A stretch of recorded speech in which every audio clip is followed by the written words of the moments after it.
See by my calibrated clock here, it's exactly 7 o'clock, so I will call the White Bear Township Board of Board of Supervisors meeting to order. We have agendas. For those of you in the audience, there should be a set of agendas on the table in the back if you need one. First item on the agenda then is to approve this evening's agenda. Any corrections or changes? We do have some corrections, I guess. I do see that we have one additional item on the consent agenda for a Public Safety Commission appointment. Is that it, Bill? That's it. Okay. I'll move to approve the agenda with the added consent agenda, item 5B. I'll second the motion. Motion's made and seconded to approve the agenda. Those in favor, please say aye. Aye. Aye. Any opposed? Is there a motion tonight to approve payment of the bills? So moved. Is there a second? Second. Those in favor of paying the bills, please say aye. Aye. Any opposed? That motion passes. We have two sets of meeting minutes to approve. The first is for the town board meeting of January 23rd. Any corrections or changes to those minutes? I saw none. I'll move to approve. Is there a second? Mr. Chair, you'll have to second. I wasn't in attendance. That's correct. I will second that. So those in favor, please say aye. Aye. Aye. Any opposed? And Steve, I assume you abstain? I since you did. weren't there? Yes, I abstained. And then we had a special town board meeting on January 27. I'll make a motion to approve those minutes. Is there a second?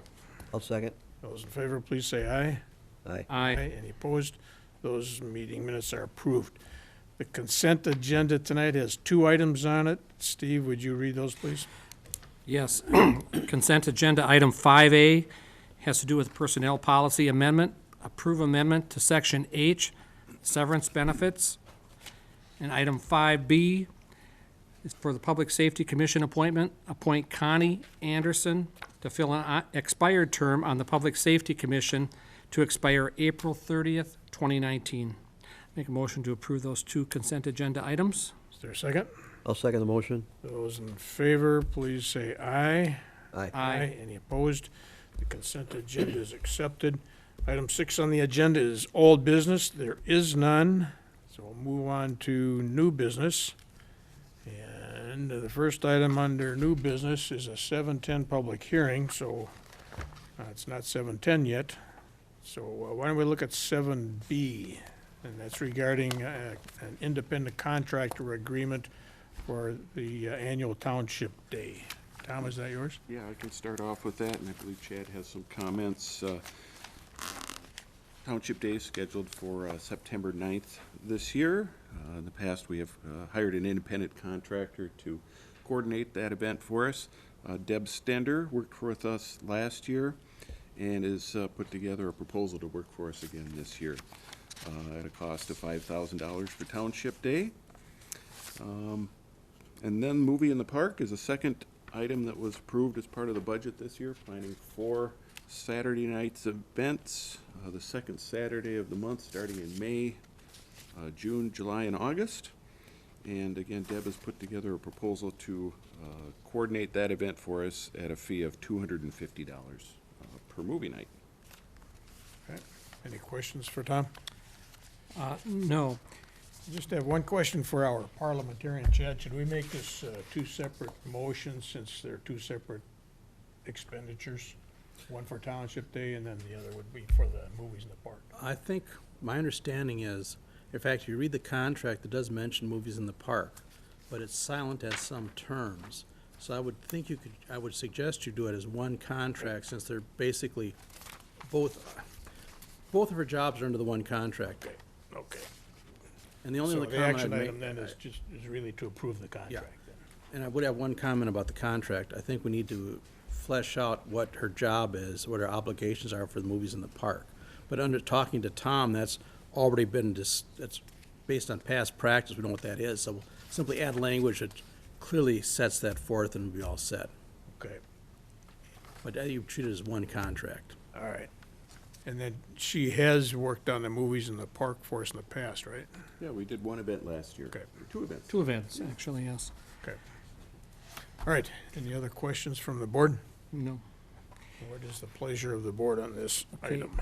As the liaison to the Park Board, I make a motion to approve the agreement, the independent contractor agreement for Deb Stender to comply or apply for the Township Day event and the movies in the park.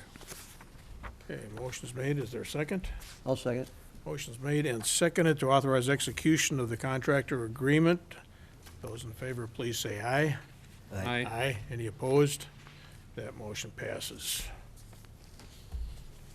And we still have some time here. Dale, can we start with your Sure. CIP Yep.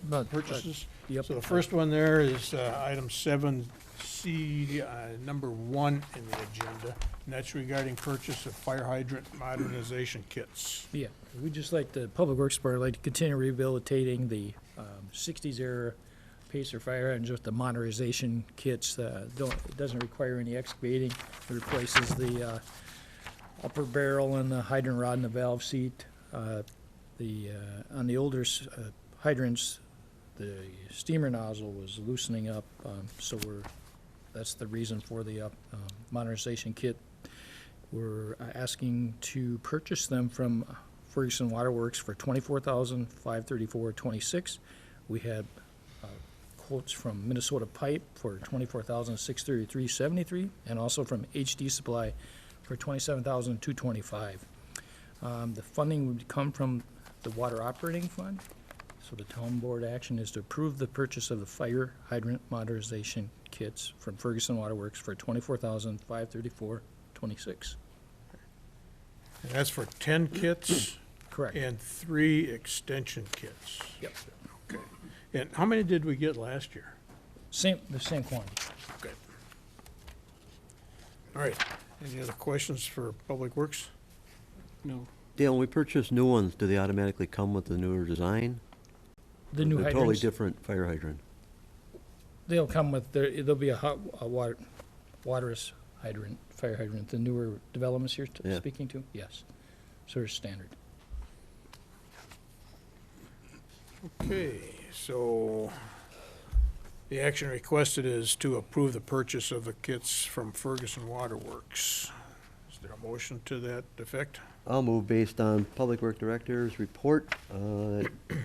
We approve the purchase of the fire hydrant modernization kits from Ferguson Waterworks in the amount of $24,534.26, noting the funding for this is from the Water Operating Fund. Is there a second? Second. Motion's made and seconded. If there's no further questions, I'll call the question. Those in favor, please say aye. Aye. Any opposed? All right, that motion is approved. Let's see, Dale, which is the easier, the next two items? Maybe We just- have a pickup truck and a seal coat project. Yeah. Pickup truck is pretty quick, easy. Okay, let's do that one. So the pickup, we have the pickup truck, a snowplow, and the lift gate are the 3 items. I had mentioned in my memo with a cab protector, that's not part of this purchase process. Steve was nice enough to point that out to me, and I need to look at my memos closer before I put them in the packet. But that being said, that we have the pickup, the state contract vendor for the pickup of choice, or the lowest priced pickup, is the GMC from Nelson Auto Center for $29,278.45. And Nelson Auto Center also happens to be the Dodge contract, the state contract for the Dodge pickup too, and they were at $29,413.97. And then Midway Ford was the Ford rep state contract for $30,563. So the first recommendation would be is to purchase the GMC from Nelson Auto Center for the $29,278.45. Then the next item is the snowplow, vendor for the snowplows. They're a Boss Plow. The Metal Doctor provided a quote for that for $6,725. Hitchit provided a price of $6,804, and Christeel Truck Equipment, $7,671.97. So that would be another purchase with the recommendation to purchase from Metal Doctor for $6,725. And then the lift gate, and these are all components of the pickup, the lift gate and the plow, would be from the purchase for the liftgate would be from Chrysler Truck Equipment for $3,262, with Truck Utilities providing a quote for $3,518. So the actions requested is approve the purchase of the purchase will be funded from the capital equipment fund. And the action requested is to approve the purchase for the 2017 GMC 2500 from Nelson Auto Center for $29,278.45. Approve the quote for $6,725 for the purchase of the Boss snowplow from the Metal Doctor. And also approve the quote for $3,262 for the purchase of the Tommy liftgate from Chrysler Truck Equipment. Any questions? Dale, the purchase is described as a replacement of a pickup truck. I understand we're gonna hang on to that pickup truck for a while? Yeah, so it's mechanically, it's sound. As you know, we did that with a plow truck recently, and we found out we had some mechanical issues, and we recommend disposing of it. So we're hoping to keep this pickup around at least through the summer season, through seasonals, summer season, and then we'll see how Okay. the condition is in. So we will not be trading it or recommend it for disposal of the surplus services at this time. So in the budget for this replacement, bear with me while I get reorganized here. In the budget for the replacement, did we have a credit in there for trading in the existing pickup truck? No, that's just a straight pricing. We're not planning on trading that Okay, in. all right. Yep. So we don't have any inconsistencies with the Nope, budget? they're all straight purchase price with the, Any other questions from the board? Not for me. Dale, why are we going to Fergus Falls, I think they were, for Nelson's equipment? well, they're the state contract vendor for that GMC, so There's no place in the cities, huh? yeah, they deliver right to So there's no the, fee for that? there's no fee. They deliver that right here, free on board to the Township Public All right. Works. And then on the plow bids. Yep. This Hitchett's got a front bumper kit for $119. I don't see any other bids have that. And if you take that off of their bid, they're cheaper than the Maybe Metal less. Doctor. Asked that question of GT, the mechanic, and he had said they all have that. The Metal Doctor includes that kit also. Is that something because they have to modify the front end to mount the plow rack? When, you know how they have the cutouts on below for the plow mount, the way I was explaining, that bumper guard down below? Yep. That's what, that is modified for that truck. And they're Right. all offering it. Because the other two bids didn't explain that. Yeah, and I need to we have to work with our vendors to spell out all the items. Okay, well, I noticed too, even with these bids, we're still under the 45,000 that's budgeted. Yes. All right, that's all I got. So the action requested then is to approve the purchase of those three items. Is there a motion to that effect? You want to singularly or altogether? One? We can do it as one motion. All right. I'll make a motion to approve the purchase of the 2017 GMC 2500 truck from Nelson Auto Center in the amount of $29,278.45. Approve the quote for a Boss snowplow from the Metal Doctor in the amount of $6,725. And approve the quote for a Tommy liftgate from Chrysler Truck Equipment in the amount of $3,262 with the funding from the Capital Equipment Fund. Is there a second? I'll second the motion. Motion's been made and seconded to buy a new pickup truck and attachments. Those in favor of the motion, please say aye. Aye. Aye. Any opposed? That motion passes. All right, it's now 7:14, so we can go back to our 7:10 public hearing. So that's item 7A on the agenda. So Tom, this is yours. Yes. Make a motion to waive. Is there a motion to waive the reading of the notice? So moved. Is there a second? Second. And that's because proper publication has been put into the local newspaper. Those in favor, please say aye. Aye. Aye. Any opposed? Okay, Tom? Several public hearings involved with this request, specifically a zoning ordinance amendment, vacation of a drainage and utility easement, a wetland permit, and a conditional use permit. So we'll start with the location of where the property is, up in the northeast area of the township. This is Highway 61 right here.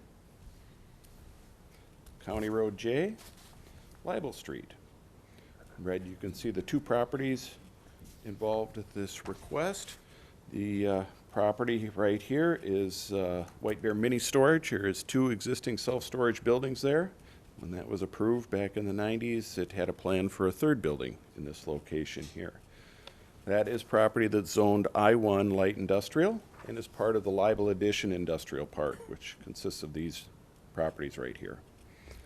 The second property on the corner of 61 and Libel Street is considered the White Bear Machine property, a business that went out of business many years ago, and the property has been on the market for some time since then. It consists of a single-family home, a small garage, and a larger manufacturing building. Has been in use by a sailing company most recently, but mostly has been primarily vacant. There was a body shop who was looking at it at a time, but really nothing going on in there for many years other than some boat repair. Property on the corner, the White Bear Machine site, is zoned B2. That's our general business or our retail zoning district. Let's look at the surrounding area here. Again, I pointed out the light industrial park right here is I-1 zoning, the Libel Addition. South of the properties, right here, is the White Bear Animal Hospital, the veterinary clinic. South of that is the Benson Airport property. On the west side of 61 is Ramsey County Open Space. North of here would be several retail, Holiday, Bald Eagle Sports, and a roofing corporation right here. These are zoned B2, B2, B2. Then we're in residential over here, industrial, and open space. So several different zones going on in that property here. But because we have two different zoning districts, self-storage is a conditional use permitted in the I-1 zoning district, but it is not identified as either a conditional or permitted use in the B2 zoning district. So as part of the request, in the first part of this proposal, there is a request to modify the zoning ordinance that would add self-storage to the list of uses under conditional use permits in the B2 zoning district.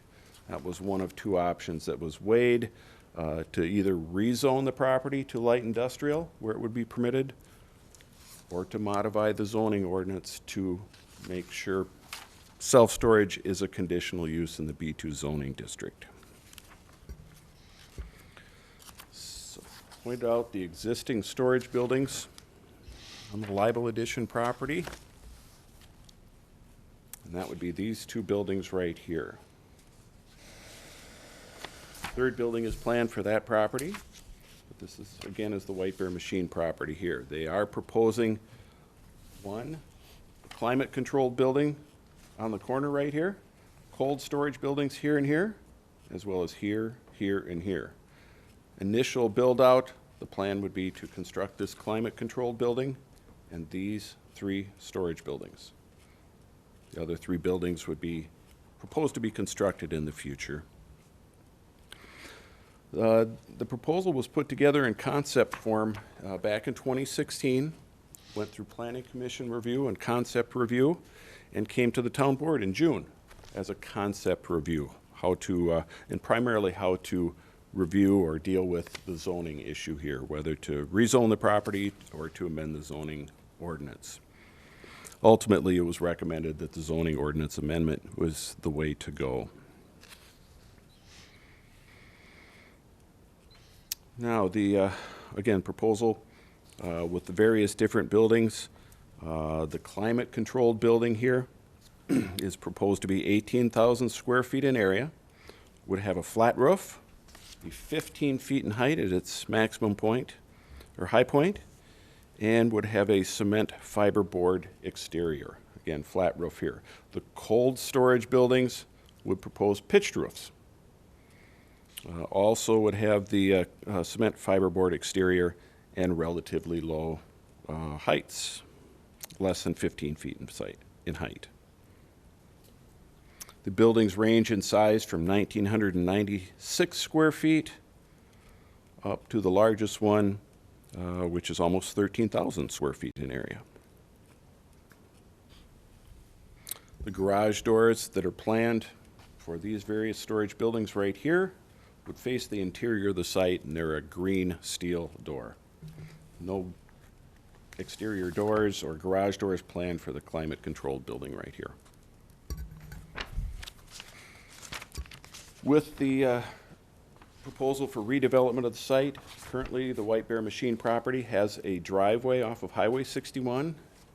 It's actually shared with the vet clinic right here, but it is entirely on this property. Proposal would have that being eliminated. Also, the existing driveway serving the mini storage, that would be eliminated. A new driveway would be proposed and constructed just off of Libel Street, off of Highway 61, right here. 4 parking stalls are proposed in this area right here. Office portion of the building right here, so there is a limited amount of retail involved. The rest, again, would be storage. The site would be fenced in its entirety, as the existing mini storage is right now. Would be a chain link type fence, but the developers have been working with the owners of the veterinary clinic here. They have requested some screen fencing, and the developer has agreed to construct a board-on-board, 100% opaque fence from the cold storage building, setback 15 feet from the property approximately. The minimum setback from the lot line is 15 feet, so it would be set back with landscaping on the other side of the fence. Would go to this point and then extend down to the end of the building right here. Would be a board-on-board screen fence. The remainder of the site would have the chain link, and in addition to would have chain link around the property there. Stormwater treatment ponding proposed in several areas. Back in the back here, along Libel Street here, and along Libel Street and Highway 61 right here. These would be shallower type ponds. In addition to that, they're proposing pervious asphalt. Also, that's what the darker portions of the site here are. Form of stormwater treatment within the pavement.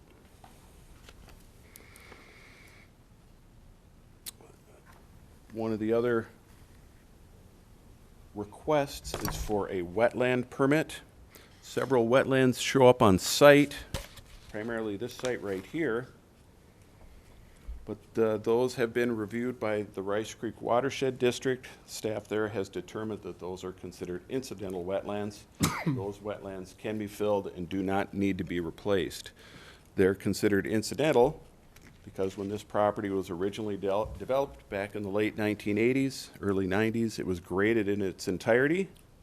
But of course, these couple of lots right here have sat vacant until more recently, the lower areas of the property have retained some water and have turned back into wetlands. But because the site was pre-graded and it's considered a developable property, those wetlands are considered incidental, and really no wetland permit is required, just an acknowledgement that some wetland is being filled and it is considered fine. The one additional request, there is an existing 10-foot drainage and utility easement from the property, along the property line from this point down to this point here. Because they're looking at developing that part of the site, paving over it, putting structures on it, they're requesting that that portion of the drainage and utility easement be vacated or eliminated. Drainage and utility easements will be provided along the perimeter of the property. Currently, it's along the entire property here, would be extended along here, here, and along here, as required by the town. In addition, easements are required over the stormwater treatment ponds in these areas here. So vacating one small easement, but would be getting back perimeter easements throughout the site. Mentioned that the property abuts Benson Airport right here. Gets close to the land use safety zones, but is not in any of the land use safety zones. But because the runway is close proximity to the back portion of the property, it's recommended by staff that any overstory trees not be constructed within 50 feet of the lot line, leaving ornamental type trees or shrubs in that area. So just replacing what's proposed with lower lying trees versus the overstory type.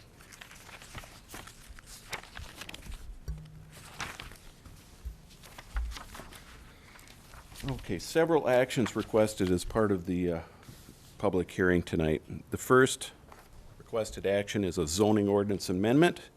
Specifically would be to add self-storage to the list of uses in the B2 zone. That's the recommended option there. Secondly, vacation of the drainage and utility easement, as I explained earlier. Third, acknowledgement of a wetland permit, noting that no action is necessary because they are exempt.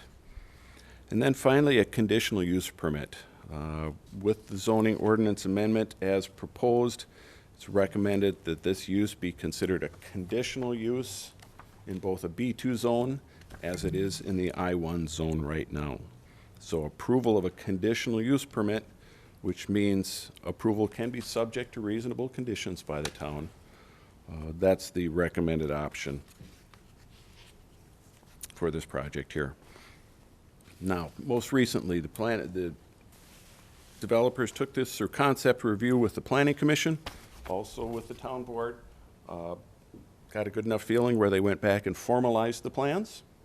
Those formal plans were reviewed by the Planning Commission in December, but the Planning Commission recommended denial of the zoning ordinance amendment. And because of that, the other three requests basically became moot. The Planning Commission's denial, their recommendation, they felt that the project was not compatible with the neighborhood and the existing B2 developed property there. It's not keeping with the natural landscaping. Too many trees are being removed as part of the proposal and replacing them with fewer trees. I'll just quickly point out that some existing trees, the site is to be graded in its entirety. They are proposing to retain some existing trees in this area right here, but the landscaping around the perimeter of site does meet minimum town requirements. And the other comment from the Planning Commission that with a zoning ordinance amendment as proposed, storage would be permitted in any B2 zone throughout the township. And they had some concerns about other locations being allowed to have self-storage. Tom, can you cite those? I think there's only 3 of them or so. Yeah, there's really only a couple, 3 pockets of B2 in the town, just north of this site here, or the site where we're looking at, the White Bear Township Theater property, and a couple sites there. There are 2 vacant sites near that, one of which is an acre in size, too small for a self-storage project. Another one, west side of the theater, is owned by Schwing America. That's a couple acres that potentially could be large enough for self-storage. The other area is Cub Foods, the Meadowlands development, B2 area there. That was developed under a planned unit development and with a specific list of uses that are permitted in that. I don't believe self-storage is one of them. I'll point out one other property too. On Highway 61 in Buffalo Street is the Electric Cords building, basically a light industrial type use, but it's zoned general business, B2. That potentially is a site, and in fact, they were advertising for storage of automobiles and boats over the winter here too, which technically is not permitted, but could be if a conditional use permit was approved for that property.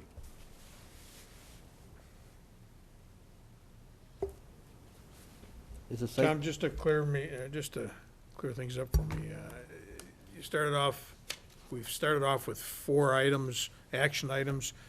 Since the watershed district has determined that we don't have any designated waterlands, we really don't have an action item for that? Well, I would have the board take action on that, acknowledging that these are exempt wetlands. Okay, So it could be part of the action, yes. okay. Any other questions from the board for Tom?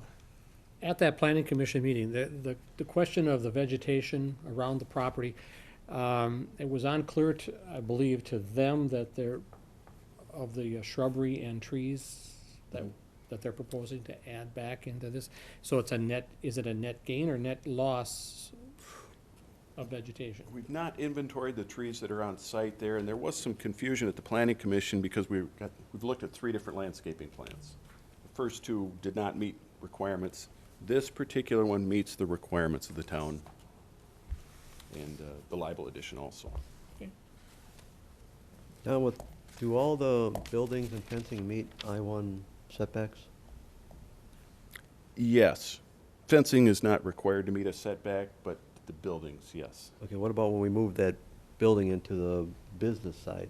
That still meets the business setback requirements on a B2? You're talking about this right here? No, the biggest building, that's now in the B2 zone. Yes. Yeah. 35-foot setback from the rights-of-way, 15 from the side. Okay. Tom, you pointed out the entryway. Is there any emergency exit or entryway for emergency vehicles, for example? Or is that the only way to get in and off the property? Yeah, it's And the fire inspector is satisfied with that? yeah, it's a secure site, so there's only one access. Yeah, fire inspector has reviewed and is fine with it. Is there service on the road there, sewer, water? Yes. And then as far as the conditional use permit is concerned, the requirements listed on page 70 and 71 of the packet, are there any changes to that? Or is that the list that was originally developed? That was, that's an example of a zoning certificate which staff put together. So these are staff's recommended, For this project? yes. Okay, So this was developed for this particular project. okay. So approval of a conditional use permit would include those 14 items. That's what staff is recommending, yes. All right, any other questions from the board? Not right at this moment. If not, I'll ask for a motion to open the public comment portion of the meeting. A motion to open the public comment portion. Is there a second? Second. Those in favor, please say aye. Aye. Aye, any opposed? So at this point, I will ask if anyone in the audience has any comments that they would, or that they'd like to make. And please identify yourself and your address at the mic, please.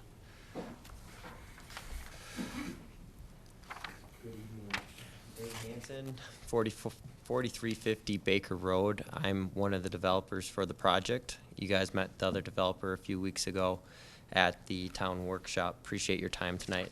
Tom did a nice job overviewing kind of the 3 phases of our project. They're going to happen over some type of years. That's to keep a financial stability and take away some of the risk from building all the buildings at once, and then hopefully, you know, a downturn doesn't happen. So we're trying to phase it out so it's a little bit more stable and helps mitigate some risk.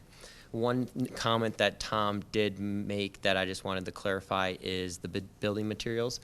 Exterior building materials, all facing the street, are going to be that cement hardy board. Interior building materials, following the zoning code and following the existing buildings that stand there today, is going to be a hard metal side, flat metal.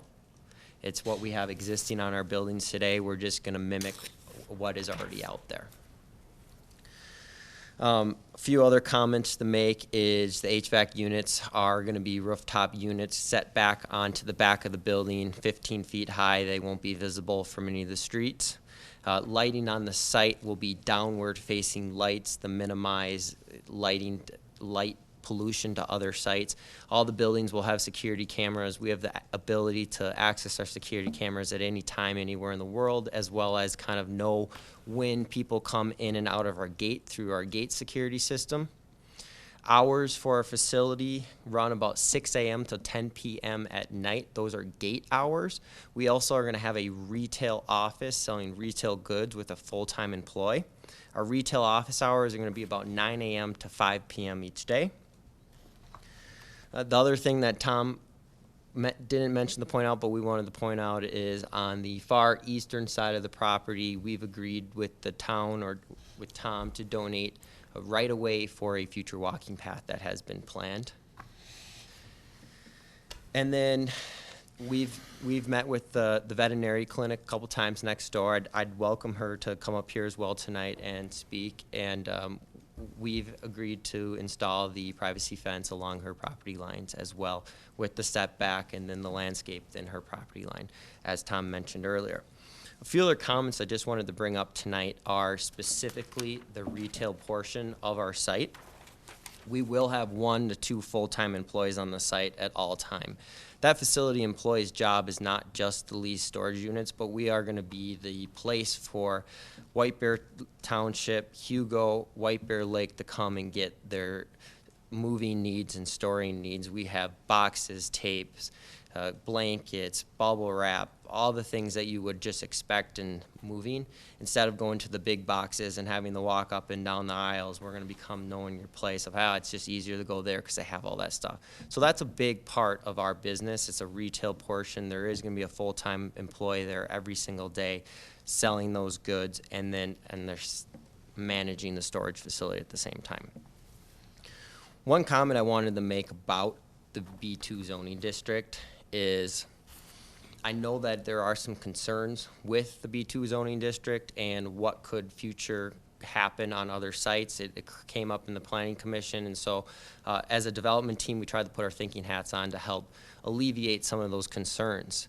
And one of the ideas that we came up that we wanted to present to you guys tonight is maybe as a possible conditional use of the B2 zoning district, a storage group, if they wanted to get a conditional use permit, has to have a 2,000 plus or minus square foot office, or no less than 2,000 square feet, and a full-time employee dedicated to the storage facility, dedicated to selling storage goods. And then that would help alleviate some of the smaller properties or some other group just going up and putting up a small storage facility because it's not financially feasible to have a full-time employee dedicated to the storage facility and dedicated to selling storage goods. So we just wanted to put that idea out there for you guys tonight. Another comment I just wanted to bring up is the front pond. It is well known, and we're trying to work with trying to alleviate your guys' concerns. It is very important for us, for our storage facility, to look nice. This is a significant investment from us, and we want to be a part of the community. We want the corner to look nice. And so we recognize the concerns, and we want to work with you guys. One pond that kind of comes to my mind when I'm thinking about just different ponds in the community is actually the Cub Foods Outlot Pond. That is the regional pond that drains from Applebee's to Cub Foods. It's right in the northwest corner of 96 and Centerville Road. That pond is a wet pond. Our pond's going to be a dry pond, and that pond has a significant amount of more natural vegetation than our pond. Since this front pond, which is the front center focus of our building, it's going to be a dry pond, and we're proposing a kind of a dry 1-foot natural prairie grass that's going to be going through it. Significantly less vegetation than that's currently in the Cub Foods pond, but wanted to bring that pond up because it's a highly visible pond within the community as well. There'll be manicured grass well around it, as well as the landscape plan. You can see it's tough to see on this board, but there are bushes and wood chips and stuff around the base of the building, which should grab our eyes and our attention as well. But it is extremely important to us that our front of our building looks pleasant. We are a retail business. That's how we drive customers into our facility, and we want it to look nice. One of the final comments I wanted to bring up tonight is repurposing our building. we've had a lot of consultants look at this site for self-storage. As a ownership group, we've looked at this site too and feel very, very confident that this is going to be a fantastic storage facility, but we can never predict 2008 and 2009 and when it's going to happen again. So we want to make sure we always have a fallback plan so this site and facility does not go back to the bank. Talking as an ownership group, we've already kind of come up with some ideas of how could we reposition this building to make it not self-storage if something occurred in the market for that 1% chance, like the Patriots come back and win the Super Bowl. How do we reposition our building just like that? And one of our ideas was our interior storage units inside the climate control building can go up and down in about 3 days. So if something happened in the market, we could take down all our interior units, and sooner or later that building could be put out for lease to local plumbers, local electricians, local landscape groups. And parking is kind of the next question. Well, how would we park our site? We'd move our gates. We'd refunction how the gates of the facility work, so we could build parking on the western half of the climate control building facing towards the cold storage buildings.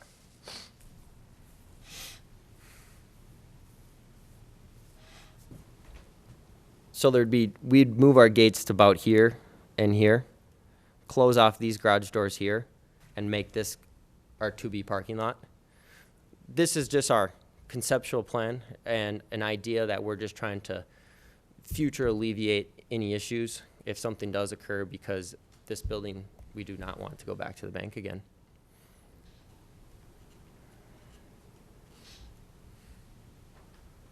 I have sample pictures of our interior storage units if you guys want to see it. You've seen sample pictures of the offices. They're in your packages. And we appreciate your time.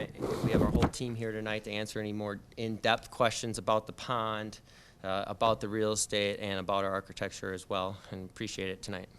Okay, thank you. I just had a couple of questions to start with. You mentioned this is going to be a multi-phase construction project. So, and I believe I read in the packet somewhere you're proposing a 3-phase construction schedule. Is that correct? Correct. Do you want me to show you that on the? Well, yeah, I'd like to see that. And the basic question I have is the schedule for that. When do you expect all of the construction to be completed and the operation to be fully So the goal engaged? would be to start moving dirt this summer. And the first thing we want to do right away is kind of build the sight lines for everybody's used to, so you wouldn't see if any other buildings are built. That's why we're proposing the climate control building to go up right away, and these 2 buildings facing Libel Street. And they're only one-sided buildings, so the side on Libel Street looking at the back of the building, they just see our textured hardy board that looks like the same as the front side of the climate control building, as well as this first cold storage building. Our goal would be to construct that this summer. It takes about 12 to 18 months to fill up this, is what our statistics are telling us. So we're looking at a 2-year mark, probably not in the next spring, but the next spring to start building those 2 buildings. And then we're looking probably at about a 12 months to start building this building, because there's less square footage for us to add to those 2 buildings. So it's a total about a 3 to 4 year timetable. So the larger big building to the south comes along with the, This is the last building to be built. and that's These- part of your last phase with the smaller buildings? There's 3 phases. These 2 right here, those are phase 2. Okay, That's phase 3. all right. I asked the question, I asked Tom a question about an emergency exit for fire, emergency access. Are these buildings all sprinkled? Correct. Okay. You mentioned the future walking path. Tom, Nate, is there a schedule for when that would happen? Yeah, that's going to be dependent upon the town. Okay. So currently, put north up. Park property right here, this is part of the Benson Airport Park. We have a trail that connects one cul-de-sac to this next one here. And what we'd like to do would be to run a trail along, not the runway, but along the fence here, sorry. We'll keep them away. Right on the runway. Yeah, A we'd good like them view. dodging plane. Be an interesting walk. Well, you know.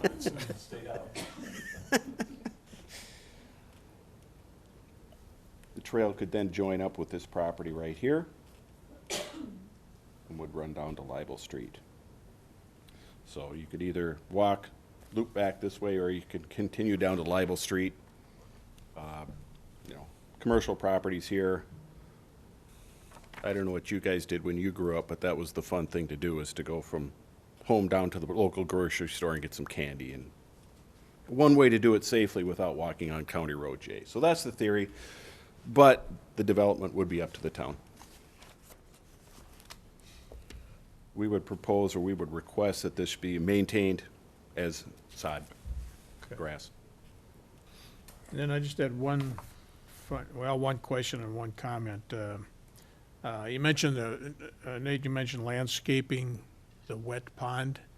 Does that, when you say landscaping, does that include some kind of a scheduled maintenance program Yeah, every month it's mowed or something? Or how you maintain that? well, with the watershed district, we're required to have a maintenance agreement with them and the ponds. So you have to keep the ponds up to spec so they drain correctly. And then, yes, that is correct. We are going to have maintenance crew on our site once every 2-3 weeks to mow the grass and to blow the cement, blow the leaves off. Okay. Steve, Ed? Nate, did I hear you, I mean, that's one of Bob's questions. There, you got back gates for maintenance? Did I hear you say? You said if you wanted to keep this building going forward, if it didn't work out, you were gonna maintain it, but you would move gates, plural. Yeah, 2 gates. Those, yeah, if you would. We would reposition our front gate to go about here. Yeah. And this gate here. So now this is an open parking lot. Maybe that's not a gate, but a fence. A fence, excuse me. And then we'd close these garage doors down. Or they'd be part of the leasing of the units. So they're not access gates, per se. Just this one here. Okay, yep. Okay. Ed? I know part of my heartburn with this project is the ponds, especially right out in front of the buildings.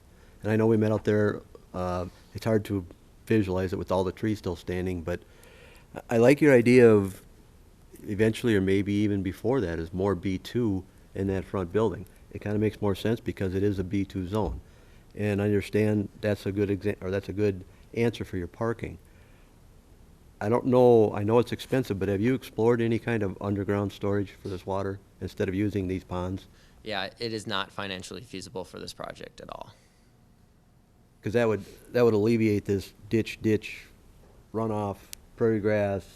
I'm happy to invite my civil engineer up here who can just speak to a little bit more depth about underground retention, but there's a reason why we didn't do it, and there's a reason why Cub Foods didn't do it either at their site. It's extremely, extremely expensive. It's just the biggest thing is this is a fairly big area, but you're packing in a lot of stuff here.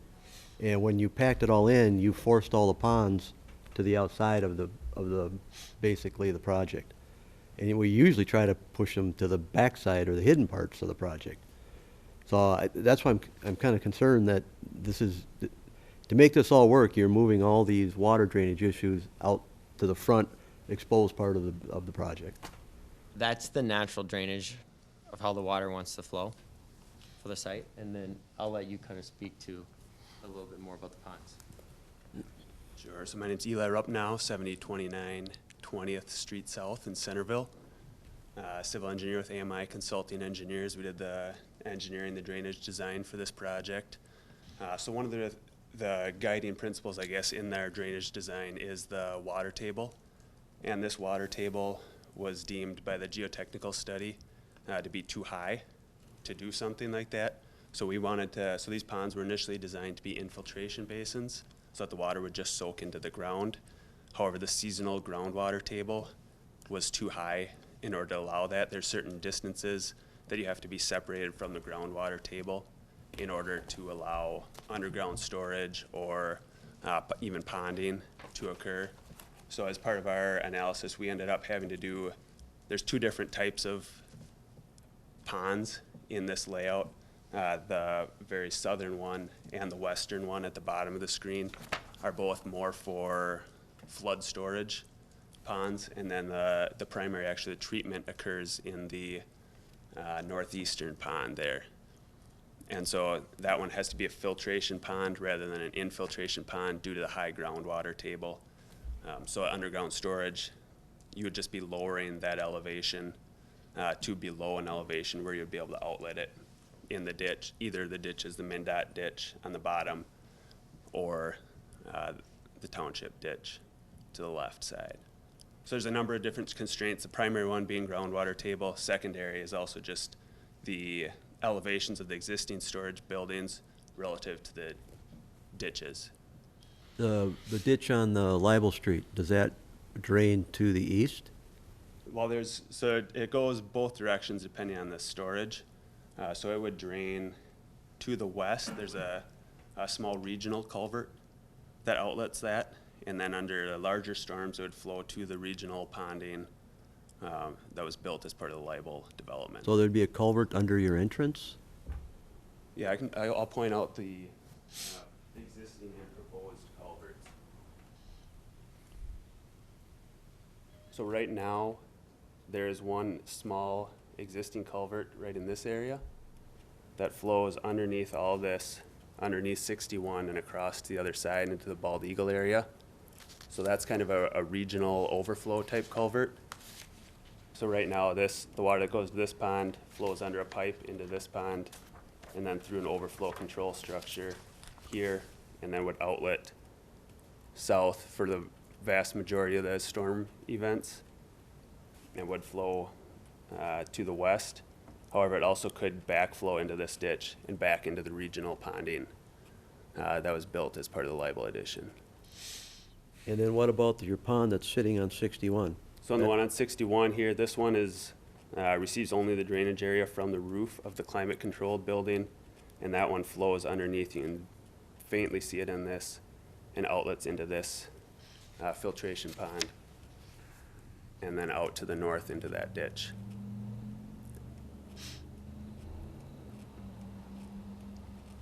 Kind of wish Jim was here. I'd like to have his opinion on this. So the front pond, it drains to the east, that off the building? This pond here, No, on the 61 side, you said that flows, comes off the roof. that comes off the roof, and then it flows underneath this parking area, underneath the entrance, and into this pond, which then again treats it. This has a drain tile, perforated drain tile pipe underneath it, so it filters and cleans the water, and then outlets through a control structure and out.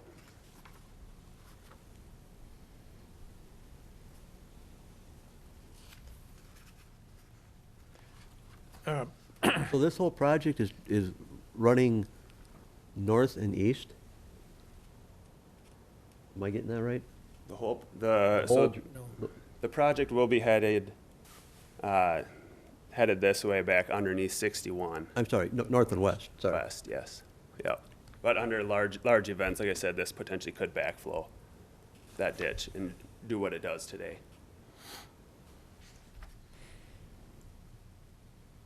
Ed, you mentioned TKDA.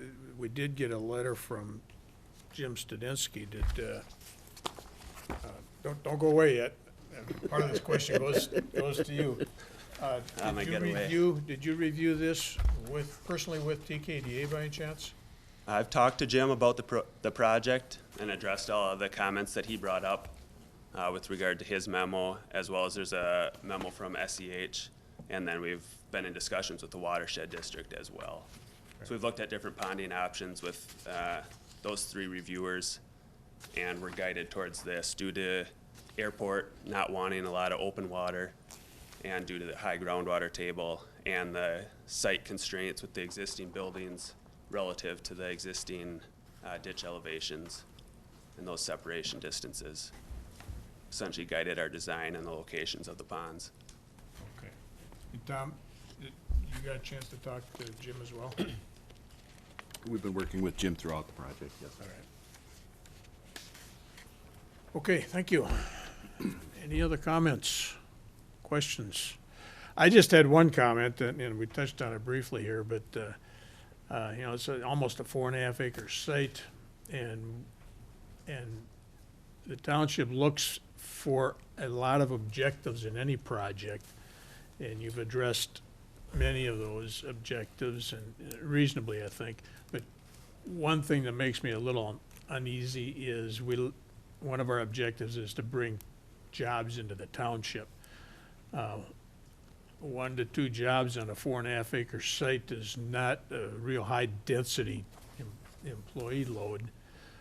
So I was glad to hear, Nate, your comments about looking at possible conversion of one of the buildings to some kind of business activity for craftspeople or you know, whatever you might develop in the future years. You also mentioned the 1% chance of Tom Brady pulling it out in the last quarter. So maybe this is a 1% chance, I don't know, but, it sounds like, to me, it sounds like you've satisfied most, if not all, of the requirements, and like we said, there is a list of 13 or 14 requirements of the conditional use permit, so we'll be tracking that. So with that comment, I'll ask one more chance if there's any comments from the floor. Gone? Okay, then we'll close the public portion of the meeting. So Tom, we're looking at 4 action items tonight then? Need a motion to close?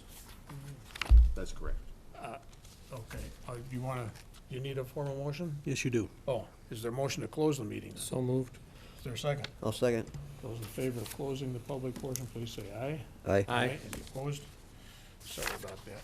I'm not Donald Trump, I can't manage that. So 4 items then, Tom, unless there's further discussion on the part of the board? Yeah, I wanted to point out to the board that we did receive a call this afternoon as a result of the notice for public hearing, and that is on page 6 of your supplemental packet.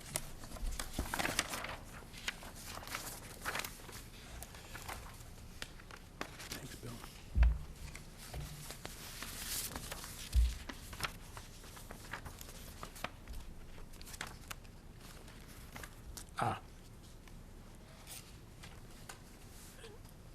No second, so those, oh, okay, so we do have a resident with an address in here with 3 concerns.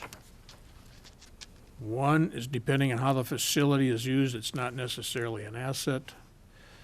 Second comment is not the highest and best use for the B2 zoning district.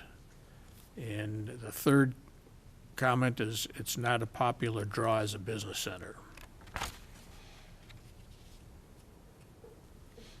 Now, if it was an anonymous comment, I would not have read those, but we do have a, We have an address, yeah, and the board can receive that as part of the Yeah. public record. okay. Okay, any other questions from the board? I have one, and it really relates to the the vegetation landscaping that you're talking about, natural vegetation. Who have you been working with to decide what is the best natural vegetation to go there? You mentioned it, Nate, so I just, Well, it's probably both Eli and I. We hired a professional landscape architect for this project. So we took the town zoning code, or the zoning ordinance, and reviewed what is required for this project. And then we also took what is standard with watershed districts and associated both of those into the project. Watershed districts for the ponds, because they like a more long-rooted use in the ponds, and then we follow just the zoning code, which gets found in the liable addition, which is the thickness of the trees, how many shrubs we can have, and that's how we laid out our site. So as part of that, is there a possibility, I don't know this, I'm just asking, like a rain garden on part of that as natural vegetation? We've been encouraging rain garden activity, so I don't know if that is good use or not for the front. Yeah, I would say that the two rain gardens, there's another term for those basins would essentially be a rain garden. They receive water, but they stay dry, so the water can't sit in them for more than 48 hours, so it doesn't become mosquito breeding grounds, and so that the vegetation in there doesn't die. So there's a couple different reasons for that requirement, and so these are essentially just large, kind of regional, I guess, scale rain gardens, and then the third basin would essentially be a rain garden with filtration, with underground filtration, so it has a drain tile pipe that provides that dryness rather than just the soil or soil amendments that would cause it to dry out. So those are just essentially really large rain gardens. Okay, thank you. I'm done. Just to give the board one final option, there's a number of questions that come up tonight, and I guess one thing we can do is go through the 4 action items requested, or if the board or staff feels there's a need for additional comments, we could continue this to the next board meeting, is that correct? Yeah, the only comment we received came late today. If I felt that we'd been overwhelmed with comments and that we needed to leave the period open, I'd say to the board, but it's been very quiet. Okay, I just throw that out for the board to consider, so at that point, I'll just say we have 4 action items suggested for the night, so I'll ask the board, what's your pleasure? Well, I guess I'd just like to say, I like the idea that you guys are willing to maybe look at more B2 activity. I don't like the idea that maybe.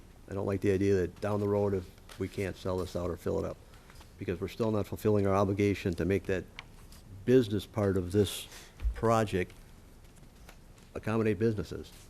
So I don't know if this in your realm of redesign, but if there's something we could see that's going to actually show business buildings here, business sections, or part of it quadrant off already for rental space. That may not be in your business plan to start with, but that to me would seem to at least ease my concerns about not this really being a business. This is being an industrial site with storage. And my second point is I'm really struggling when this fills up that all the ponds get pushed to the outside and they're all ditches that all the neighbors drive by and that's what they see. They see ditches. You got a ditch on the 61, you got a berm and another ditch to control the water for the whole project. I'm not so concerned about the one on Libel, but the one on 61 on the corner of a very nice looking building. I mean, you guys did a nice job, but it's distracted, I think, because it's another ditch. And I guess I used to be a planner, I used to sit on the planning commission. That to me is, and I knew that was gonna be a problem when you guys started developing this, because you did have some drainage issues, but you filled up the site and pushed it all to the outskirts, so I don't know if there's another way of handling this. Maybe underground, and even if the water table's high, if there's some way of alleviating that, I'd be a lot more on board with this project. Let me, Ed, would you be any more comfortable if we got more information from the developer? Well, that's why I'm asking if it's up to them, if they feel that that's still part of a business project that they could pursue. If not, I struggle supporting this. Steve, can you comment? Well, we're talking, if I understood Ed's concern, it really had, and what he's saying really has to do with what if this doesn't work out as a storage unit. And so I think he answered my question as far as compatibility with the neighborhood and the visibility, because it's really, the engineer says, it's a dry ditch basically with a rain garden. the ditch on 61 is still there. That's not anything to do with this project. Between that dry area and the ditch, there is vegetation of some kind, trees or shrubs. Is that Trees are proposed, yes. trees are proposed? So, the future, I understand it's good to have a backup business plan. I personally am satisfied with what's been presented. Okay.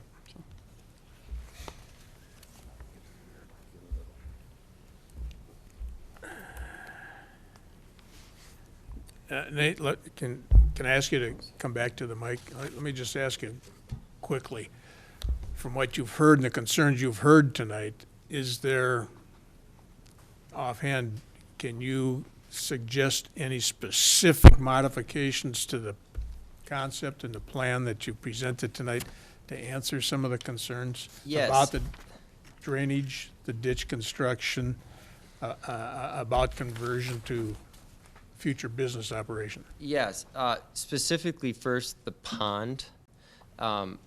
I'm happy to continue to work with Ed or the town if we want to try to add some boulders to the pond and some other vegetation around it, go back into the landscape plan. If you guys call for it and say, as a condition, we'll update the surrounding of the pond, I'm willing to go forward and, have that conversation and look into that.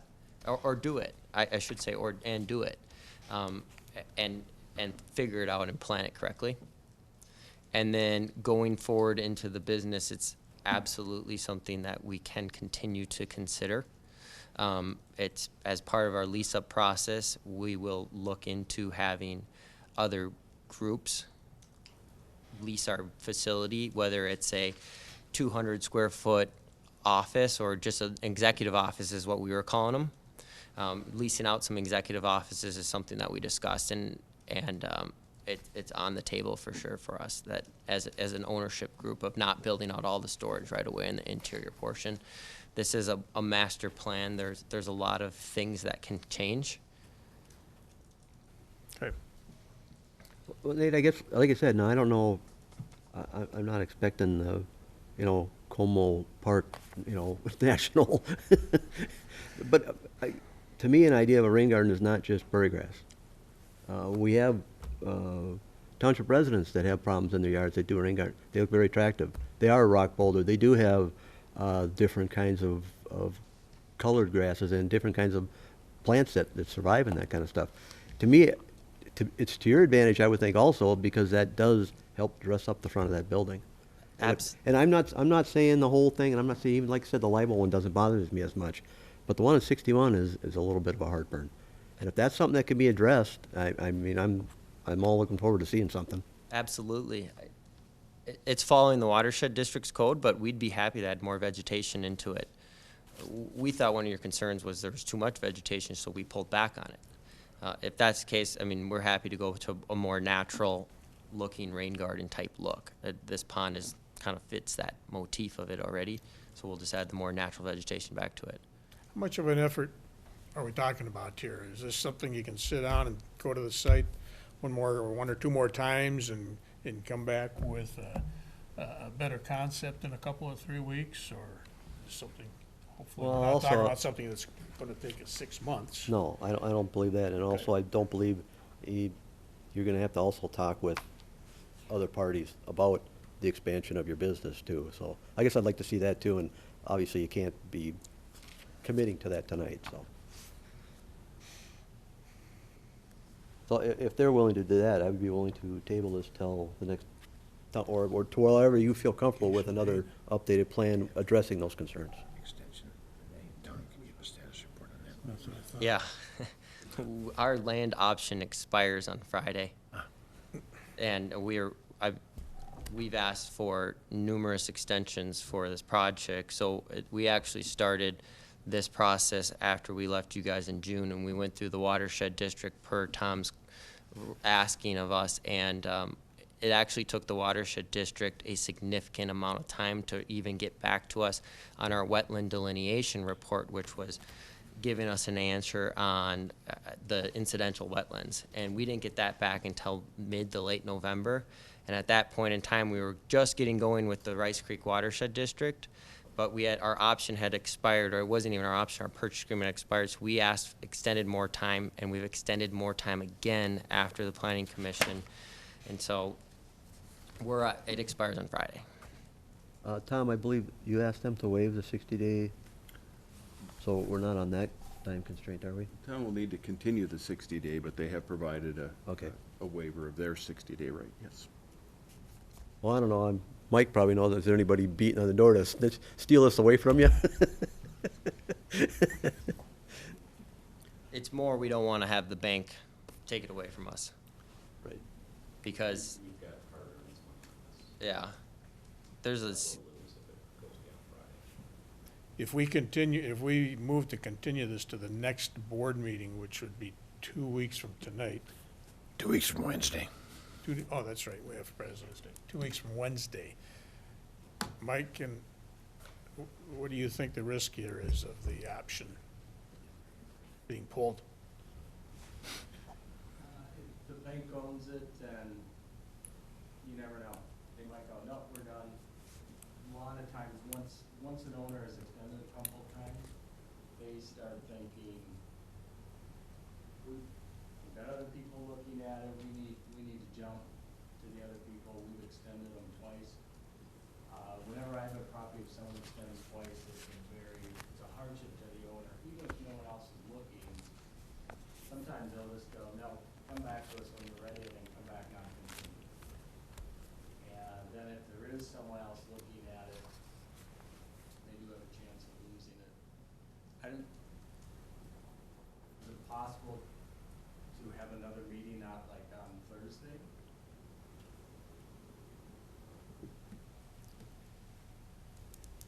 It's possible. I'm trying to, Can I ask a question? if you come up and identify yourself, please. John Taxtall, 8855 Legends Club Drive, Prior Lake, Minnesota, part of the development team. Bob, I did hear Ed's position and I heard Steve's position on it. Would you be willing to share your position? Regarding the project overall or this Yes. specific No, issue? the project overall. My biggest concern, as I mentioned, was for the size of the site to bring 1 or 2 people at full-time positions into the township doesn't go a long way in meeting one of our goals, to bring in increased employment to the township. That's my major heartburn, that's my Well, major concern. The rest of the technical project, to be correction on honest with that. you, I'm sort of with Steve, I can live with it easily. It looks like a good project, I think you do bring some value, obviously, to that site, and that's worth something to the township, so there's some benefits to the township there. And to be honest with you, my opinion is that those benefits that you are bringing to the township with this project offsets the small number of jobs brought into the township. I think Ed does have some legitimate questions and concerns about the water retention system and how it's gonna be built and how it looks with the aesthetics of it in that area. So, to be honest with you, one of my thoughts is we have 3 action items proposed for tonight. One is regarding the wetlands permit. I'd like to suggest if we can add some language to that section, Tom, to commit an additional discussion between the developer and the township staff and board during the next week to finalize or redraft the plan and the sketches for for that water retention system. I'd like to suggest that we follow that kind of an approach. So that involves another governmental agency, right? No, I'm Well, just well, suggesting, well, for us to get their approval with Rice Creek, right, we need to get them involved. They govern what we're doing here. right? You should speak to this. I mean, we gotta follow, which goes up to the DNR, to the Corps of Engineers, right? Right, so we would need to get approval of Rice Creek for whatever plantings that need to go in there, any modifications to the grades or the drainage boundaries there.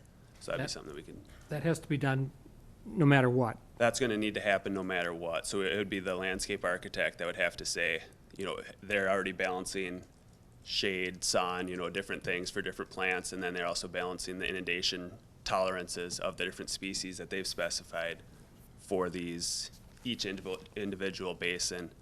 And then we've given them our design, so, you know, any changes, we need to redesign, regrade it, run our elevation models to determine the high water levels, you know, and just kind of redo those things. But if it's just plantings, Well, the kind of then that's a comments, landscape architect could. the kind of handle that. comments and questions and concerns that Ed has, are they that significant that would require the project to go back to the district for review and approval? Most likely not. Most likely, if it's species that work for the landscape architect that are deep rooted, it's not proposing sod, turf grass type, you know, really manicured type things. That's where you get a lot of pushback. Typically, is if it's short turf grass and you're going to mow it every week, they aren't going to allow something like that. I don't think I'm looking for anything like that. Yep. So then, assuming it's within that, then yeah, it should be fine. Yep. So, I guess, Ed, can that be clarified a little bit better in the conditional uses on page 70 and 71 to satisfy your concerns, similar to what we did with the island project? We put Yeah, very if specific items in somehow there. we would see a final draft on that, I know exactly what they're using and how it would look. Yeah. I mean, it's kinda hard to put that on a, So is that something that we could just have that be one of the, add that to the list of items that's gonna be required as a, you know, landscape architect in concert with staff or supervisors? Approval? That, you know, that's getting into the specifics, so if we can, That's pretty much exactly what I had in mind when I suggested adding some additional language to the wetland permit approval that we don't really need, but we could stick some language in there to help move this along and resolve an issue that we have. My only comment, rather than the wetland permit, condition of approval, conditional use permit. Put it in the Just add permit. it- to that. add Okay, it there, all right, that's please. fine too. Yep.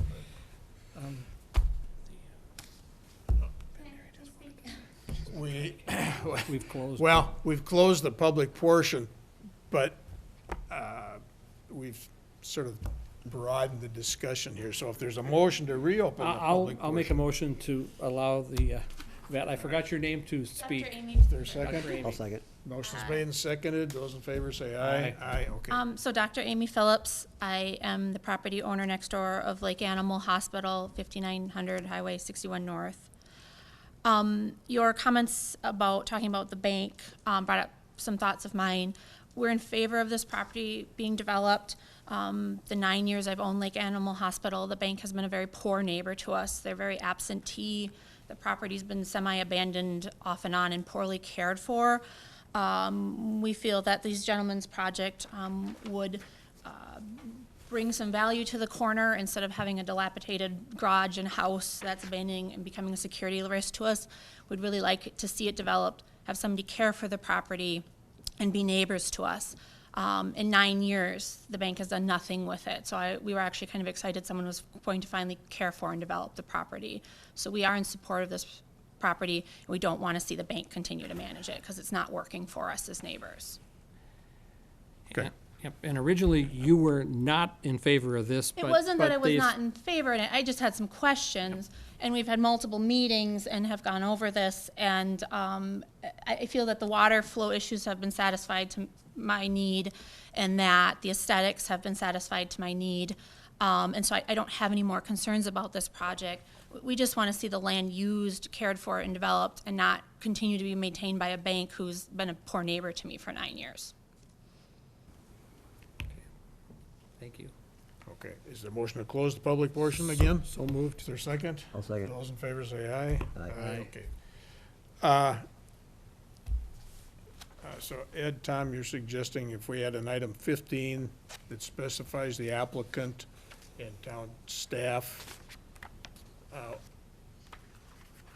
including a board member or two, including a board member, will meet to finalize, to review and finalize pond.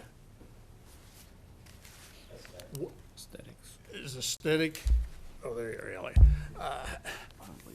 We want to make sure that we're not going to do anything that's going to have to send this whole thing back to the district for review. But if we just, Tom, if we include some language in here to establish a commitment for that meeting for a final review of the retention, water retention system aesthetics, and what do you want to call it, Ed? I think probably, I don't know, more of a planted rain garden versus just a prairie grass garden, something similar to that effect.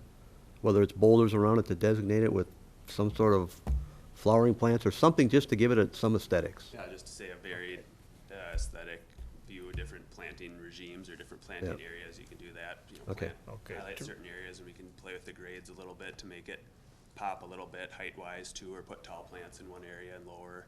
And that's kind of what I'm looking for. accent it. Right. Okay. All right. Okay. Did you get all that, Joan? So we're reviewing water retention system aesthetics, including plantings. Like I said, I'm only concerned with the one Okay. on 61 here. And we want to do that by, Well, if they're willing to add that to their condition, that's something we can still move on. That and the only other one is, I would like to see some, on your master plan, some future usage of that front building with office space or that should be. commercial space. Yeah, I'm glad you bring that up. That should be easy to do. It's, if you identify the second building, as you pointed out, as a possible office or business use site. Our first plan is for the storage, but this is something we just kind of threw together, which just said that there could be parking stalls here. I don't know if you can even see it. And then kind of here's the gate system, the gate and the fence. So if you attach this drawing to this, the package that we've already received as a possible future alternative. Absolutely. I have a All right. 11 Is by that- 17 is for you that what guys we're getting tonight. at in? Yep. Okay. Thanks, Nate. Okay, any other questions, comments? Then I guess we were at the point here to respond to the action items requested. Do you want to take them one at a time? think so. First action item requested is is regarding the zoning ordinance amendment for the site. And it's adding under B2 zoning,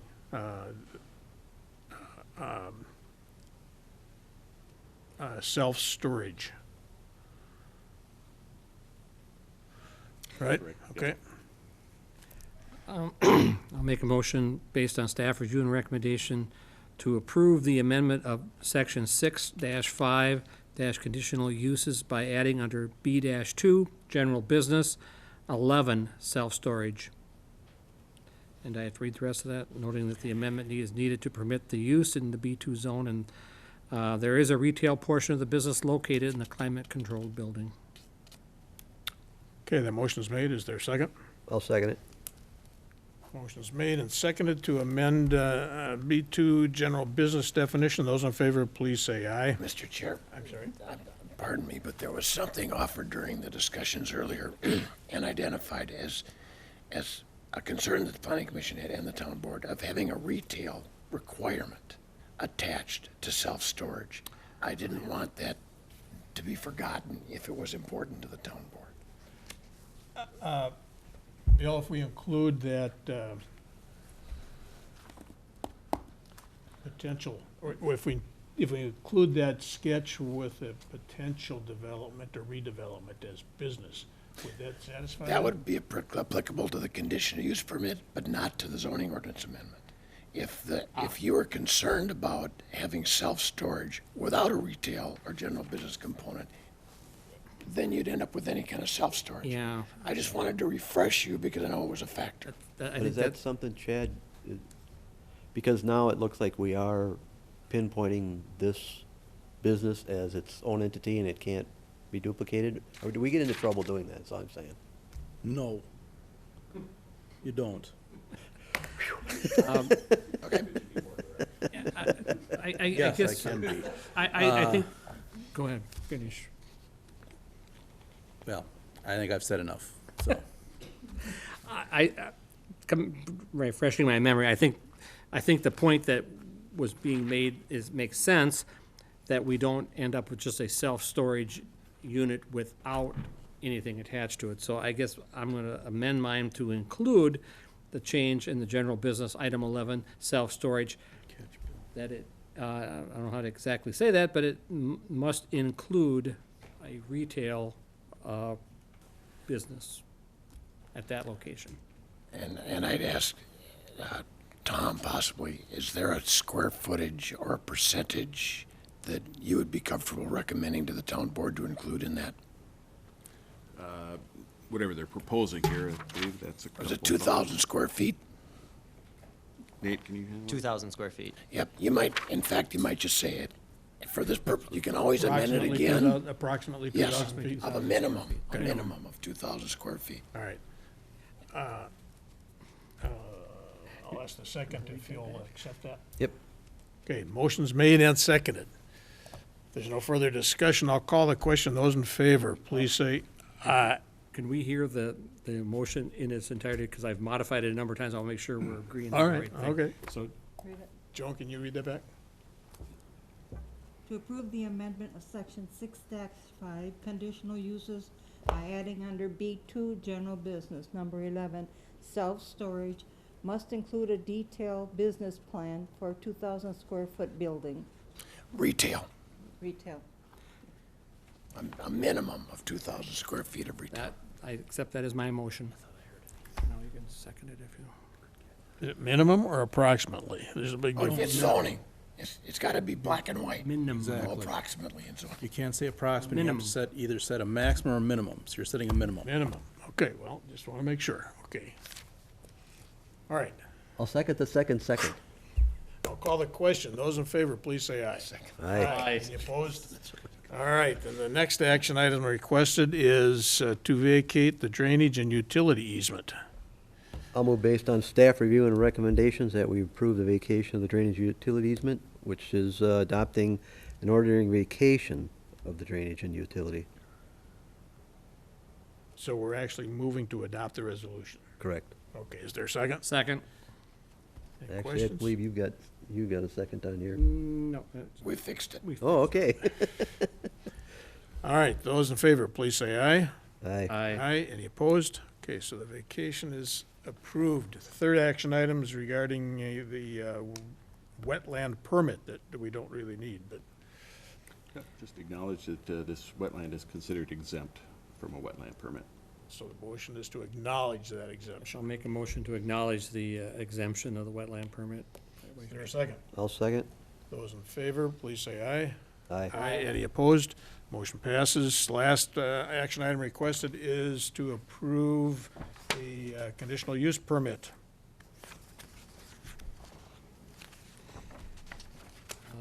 I'll make a motion to approve the issuance of a conditional use permit / zoning certificate to allow construction of a self-storage facility at 5906 Highway 61, subject to the requirements listed in the conditional use permit as found in this packet on page 70 and 71, plus the added condition clarifying the front rain garden in particular for aesthetics and et cetera purposes. Mr. Chair, if I may, I would recommend that you at least give the number of conditional uses Including setting forth. Including the last one, Including, it'll yes. be a total of 15 items. Yes. Add that to mine. Okay. Is there a second? I'll second it. Motion's made and seconded. to approve the conditional use permit with the 15 requirements attached. Those in favor, please say aye.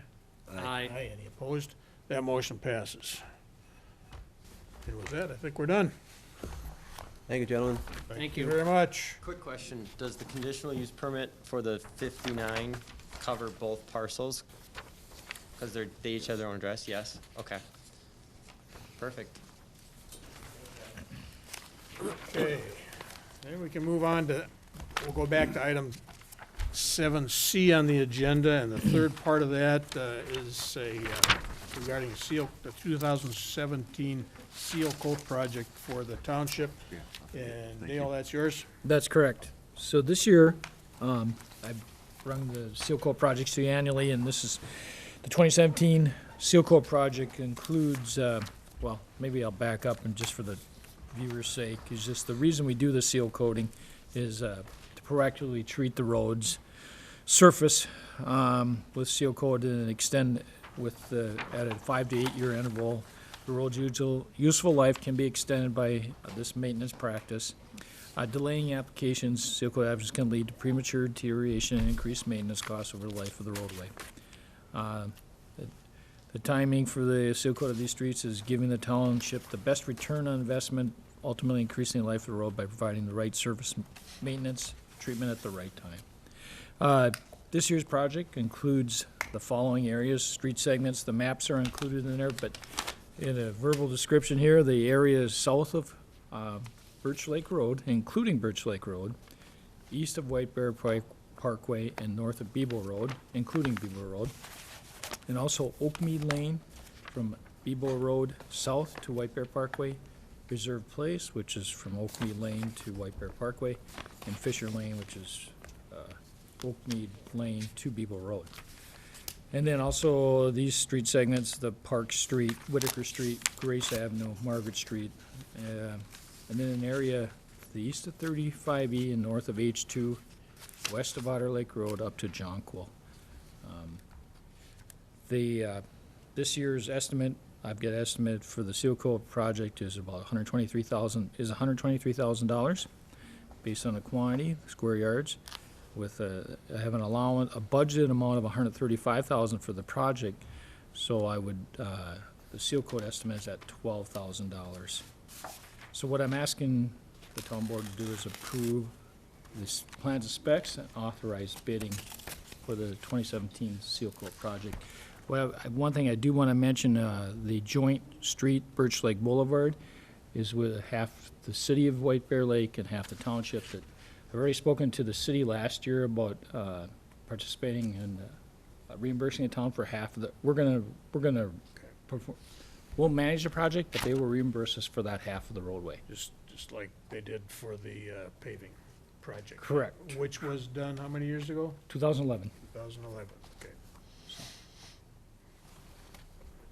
Dale, I just had one question here, sort of in addition to what you're proposing. White Bear Parkway down there, the stretch of White Bear Parkway, especially east of Oakmead Lane, is starting to get a little ragged. Is that anywhere in the plan for seal coating? At this point, it's beyond, the seal coat would be, it doesn't provide any structural advantage. So what I have it in our pavement management plan recommended for a mill and an overlay. When? Should have had that answer for you, Soon. but I'm Somewhere in the near going to be sharing with the board the updated pavement management plan at our next Okay, exec all right, meeting. that's So fine. I don't want to you'll have get copies that, I and don't you- want to get that messed up included in this schedule at all, but I was just Right. curious about that. No, stretch. correct. Okay. All right, any questions for Dale? None for me. So there's two action items requested then. One is to approve the plans and specs, and the other is to authorize advertisement for bids. I'll make a motion to approve the 2017 seal coat specifications, noting the Public Works Director's estimate of $123,000 for 2017. Is there a second? I'll second. Motion's made and seconded. Those in favor, please say aye.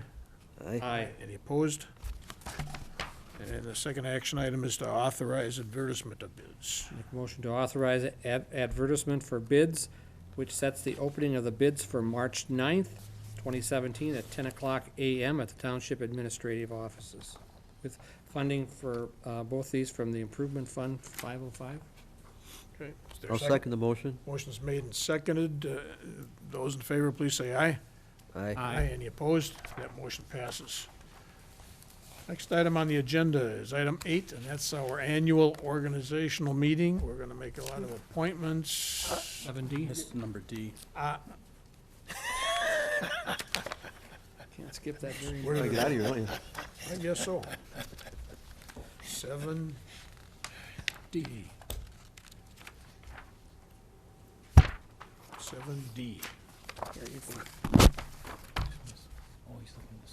Oh, yeah. Very important item for This us. 7D. Sorry about that. Okay, 7D is regarding hiring a new Public Works maintenance employee. Dale, that's yours? Yes, we had I'll just kind of give you the background on this position, that we had a probationary employee back in November that did not make probation, so we have a vacant maintenance worker position at this time. And so the board, you've approved me to go ahead and advertise for the position, open position. We did hold interviews on I'll back up. We received 68 applications for the position that closed on December 30th. From that pool of 68 applications, we narrowed it down by a scoring process to 10 individuals to interview. We interviewed all 10 of the individuals. The interview was completed by staff members Carl Stumke and Paul Peltier and myself. And from those 10 interviewees, 4 were chosen for a second interview, and that interview panel consisted of Bob Kearns, Town Board Chair, Bill Short, Clerk Treasurer, Pete Tholen, Field Maintenance Supervisor, and myself. On January 26th, we held those interviews. Following that second round of interviews, the interview committee or staff recommended one candidate to hire to fill that current vacant position. The interview committee is recommending that the appointment be made to Corey Tremert to fill the vacant Public Works maintenance worker position.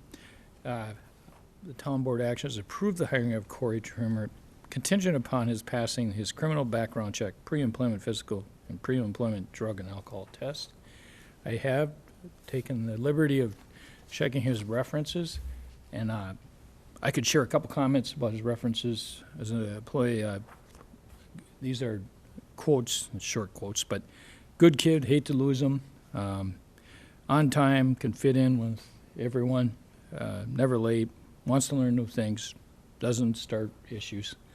Another one,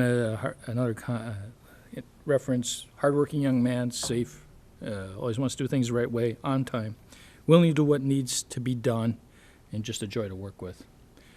And another comment from another individual, you'll enjoy having him on your staff, phenomenal operator, careful, not a complaining person. So just quotes from all the reference checks. They're all very complimentary towards Corey. So Corey he has submitted his background check signature. We submit that to the Sheriff's Department, so we'll wait for those results. He's currently on vacation in Colorado. He will be back next week, and we hope to have the physical and the alcohol drug testing completed then. So again, it's all contingent upon passing them. So my recommendation is, to hire him conditional upon those things. Okay. I would add one more thing, actually. I think he had another interview or semi-interview phase after the 3 that you described. Dale, you brought him down to He met with, Public Works Department, and he got a chance to demonstrate operation of some of the equipment down there. And so that was also a point used to select him as a finalist. yes, feedback from that, his meeting with staff and operating equipment was a part of that process too, yes, with the interview. Okay. Yep. Any questions from the board? Nope. Is there a motion? I'll move based on staff Recommendations, we approve the hiring of Corey Trimmert, contingent upon his passing his criminal background check, pre-employment physical, and the pre-employment drug and alcohol test. Is there a second? I'll second that motion. Motion's made and seconded to hire Corey Trimmett. Trimer. I believe that's how it's pronounced. Contingent upon Just call him Corey. Corey. Contingent upon his drug and background checks being successfully completed. Those in favor, please, oh, and a physical he has to take too, right? Yes, correct. Those in favor, please say aye. Aye. Aye, any opposed? And this is a conditional 6-month probationary position at first. Correct. Okay. Okay. Now we can move on to item 8. That's our organizational meeting. So the first, and there's going to be a pot full. So the first item is to make town board appointments. So first position is the town board chair. I'll move to appoint Robert J. Kermes as our town board chair. Is there a second? Second. Those, any discussion? Those in favor, please say aye. Aye. Aye. Any opposed?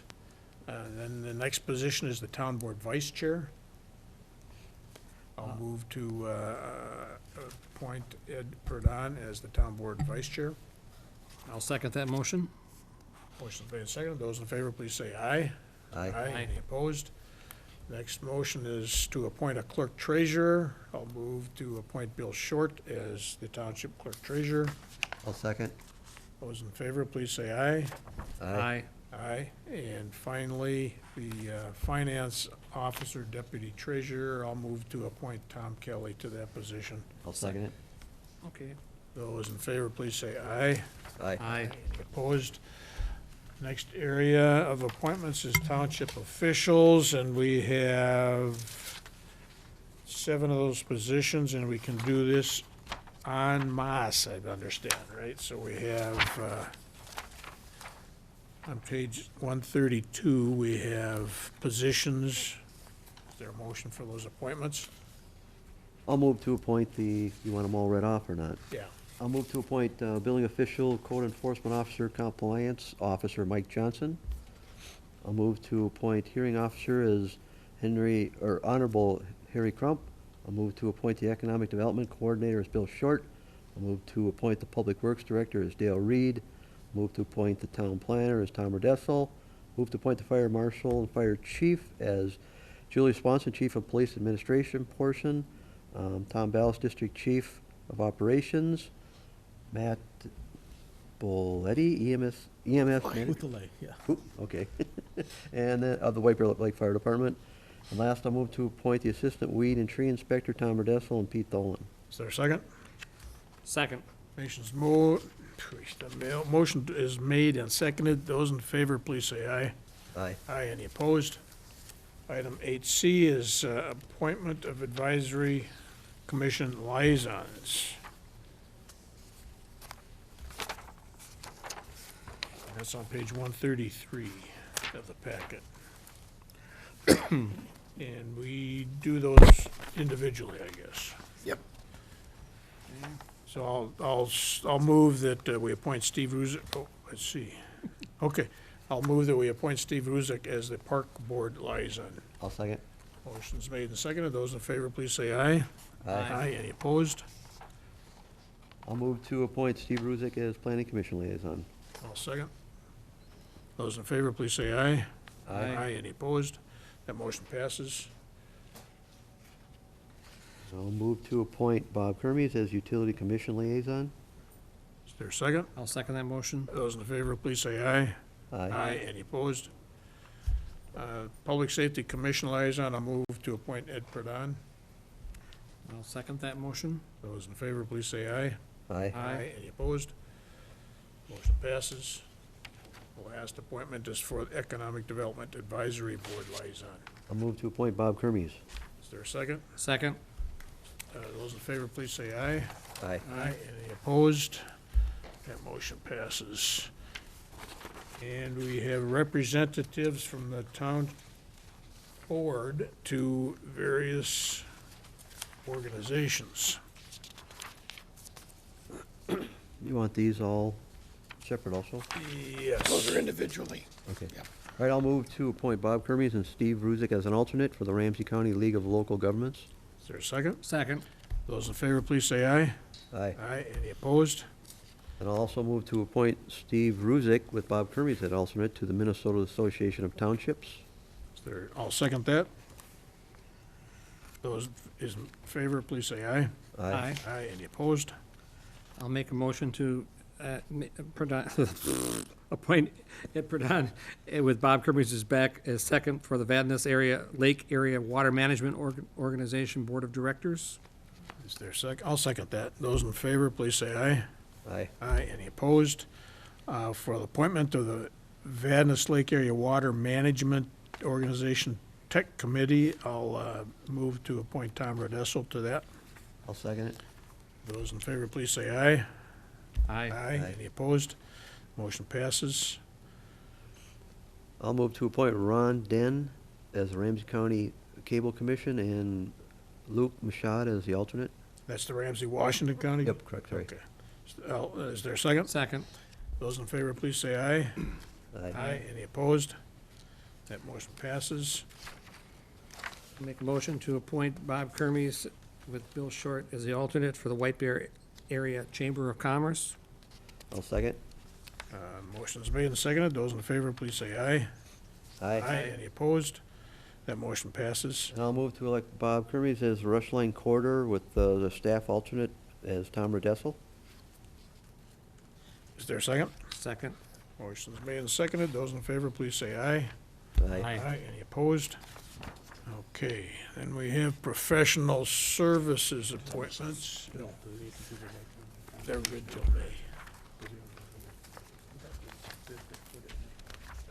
Organizational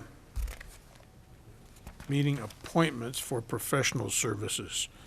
And we have 5 positions there, and we can do that as one motion. Did you miss a couple here? I probably did. Okay. Oh, no, I didn't. No, they continued to May. Oh, all right. So then I didn't miss those. Okay, he can come in. I make a motion to appoint a town attorney, town engineer, town auditor, finance and bonding advisors, environmental consultants, animal control officer, electrical inspection, recording secretary, cable technician, and town veterinarians for the 2017. Named, do we need to name them? Yeah, they're on page 140. As named on page 140, should I read them in its entirety? You're good. Do I need to read them? Let's just refer to page 140. Yep. Yes, that'd be fine. Is there a second? I'll second. Motion's made and seconded. Those in favor, please say aye. Aye. Any opposed? Motion passes. Item 8F, we need a motion to adopt Robert's Rules of Order. Make a motion to adopt Robert's Rules of Order as the official rules of conduct for town board meetings and appoint the town attorney as a parliamentarian for the town board meetings. Second the motion. Motion's made and seconded. Those in favor, please say aye. Aye. Any opposed? That motion passes. And we need, next item, 8G, is to identify official posting places for the township. I'll move to designate the following places as the township's official legal posting place. Town administrative offices located at 1281 Hammond Road, Heritage Hall at 4200 Otter Lake Road, Bel Air Park, 2560 County Road F, Glider Park, 2626 Suzanne Circle, and well number 6 is 2625 Buffalo Street. 2525. Oh, I'm sorry, Is there a second? getting long. With the correction of 2525, I'll second that motion. Those in favor, please say aye. Aye. Aye. Any opposed? That motion passes. Item 8H is to designate the official newspaper for the township. I'll make a motion to designate the White Bear Press as the official newspaper for the township for And she left before she 2017. could hear that. Darn. Most exciting part, huh? Motion's made and seconded. Those in favor, please say aye. Aye. Aye. Any opposed? That motion passes. Well, I guess we could have, what would happen if we appointed Shoreview? The Shoreview Press. Same company. Okay, item 8J. Item 8I is to establish regular meeting dates for the town board and the EDA. Where did I put that? Okay. So we need, I'll move that we designate the first Monday of each month as the regular town board meeting. And the third Monday of each month is the special town board meeting date. And meetings will be held at Heritage Hall, this location, 4200 Otter Lake Road, and they will begin at 7 o'clock. Is there a second? Second. Motion's made and seconded. Those in favor, please say aye. Aye. Aye. Any opposed? We need a motion to identify the executive board meetings. Make a motion to set the fourth Friday of each month as the date for the town board executive meeting, unless otherwise designated by the town board, with meetings to be held at the Township Administrative Offices at 1281 Hammond Road, beginning at 12 o'clock noon. Is there a second? I'll second the motion. Those in favor, please say aye. Aye. Any opposed? That motion passes. Lastly, I'll move to ratify the EDA action to be set at the third Monday of each month as the regular meeting, date to be in the Economic Development Authority meeting unless otherwise designated by the town board, to be held at Heritage Hall, 4200 Otter Lake Road, beginning at 6:40 PM. Is there a second? Second. Motion's made and seconded. Those in favor, please say aye. Aye. Aye. Any opposed? Joan, on that first motion regarding the first and third Monday meetings, did you also get the part in there about unless otherwise designated? One of us slipped up there. Okay, item 8J, advisory boards. Now, what we do here usually is, we do have a number of people in the township that participate and provide their expertise and advice in matters dealing with township governance.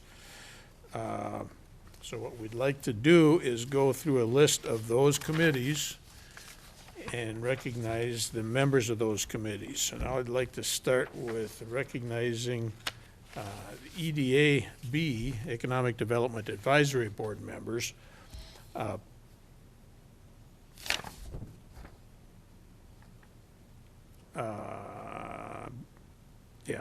Paul Kelleher. Missing something here, Bill. Paul Kelleher is the chair, and Tom Horak is the vice chair. And then Scott McClune, Beth Artner, Robert Schaefer, Robert Sherman, Dave Zinschlag, and Heidi Johnson are also members of that committee. And the park board, You want a second? I'll second that. no, we're just You made a motion. oh, you Well, want a in motion to 2000 recognize those In folks? 2016, you had a motion and a second and a vote on each one of those. All right, that was my motion then. So, Steve, you second? I second it. All right, those in favor, please say aye. Aye. Aye. Any opposed? Those, okay, then we can move along to the park board. So I'll make a motion to recognize the following park board members: Charles Chuck Archer, Eric Peterson, Scott Lombardi, Patricia Lee, Steve Swisher, and those members that resigned in 2016, Dawn Kennedy and Peter Nazvik. Is there a second? I'll second the motion. Those in favor of that recognition, please say aye. Aye. Aye, any opposed? And the next commission is planning commission. I'll move to recognize the following planning commission members: Ronald Den, Ronald Albrecht, Beth Artner, Zachary Flan, David Kodalek, Bill Patrick, and Mark Griffin. Is there a second? I'll second that. Those in favor, please say aye. Aye. Aye. Any opposed? The motion passes. And lastly, I'd like to recognize the following Public Safety Commission members: Stephen Lee, I believe is the chair, James Lynn is the vice chair, Patrice Posnick-Stedman, Sandra LeBlanc, Richard Bruckner, Janice Timmers, and then the members who resigned in 2016, Ron Hawkins. Is there a second? Second. Those in favor, please say aye. Aye. Any I'd opposed? like to note relative to that one, during the consent portion, you appointed Connie Anderson to fill Ron Hawkins' position. Oh, yeah. Welcome, Connie. And we have a utility commission, and I'd like to make a motion to recognize those members that include Paul Groshen as the chair, Nancy Pearson as the vice chair, Trent Bernstein, Dennis Deloche, Scott McCune, and Sylvia Hess. Is there a second? Second. Those in favor, please say aye. Aye. Aye. Any opposed? And for anyone watching out there, the Utility Commission does have one open position. So if you're interested in helping out, contributing to your community, bringing some expertise into our utility operations, please give us a call. Lastly, I'd like to recognize the following township public service providers, Ramsey County Sheriff's Department and the White Bear Lake Fire Department. Is there a second? Second. Those in favor, please say aye. Aye. Aye. Any opposed? That completes agenda item 8. Number 9 on the agenda is added agenda items. We have none. Item 10 is open time. Anybody here for open time? No. Item 11, is there a motion to receive agenda materials and supplements? So moved. Is there a second? I'll second. Those in favor, please say aye. Aye. Any opposed? Item 12, is there a motion to adjourn? So moved. Is there a second? Second. We are adjourned.